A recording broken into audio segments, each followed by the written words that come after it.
ჩვენ გქონდა შეხვედრა ტექსტილის საწარმოებთან, გავაფორმეთ მემორანდუმი, რომლის საფუძველზე შევქმნით სპეციალური გადამზადების პროგრამა და ამ პროგრამის გავლის შემდგომ ტექსტილის საწარმოები პირდაპირ დაასაქმებენ მსმენელებს, რაც ძალიან მნიშვნელოვანია.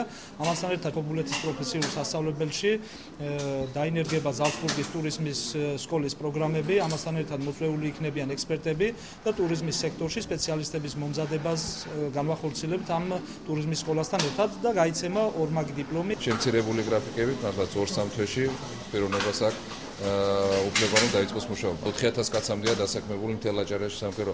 კარგია რომ პირდაპირ ეფექტია სწრაფი სამუშაო ადგილი შექმნა.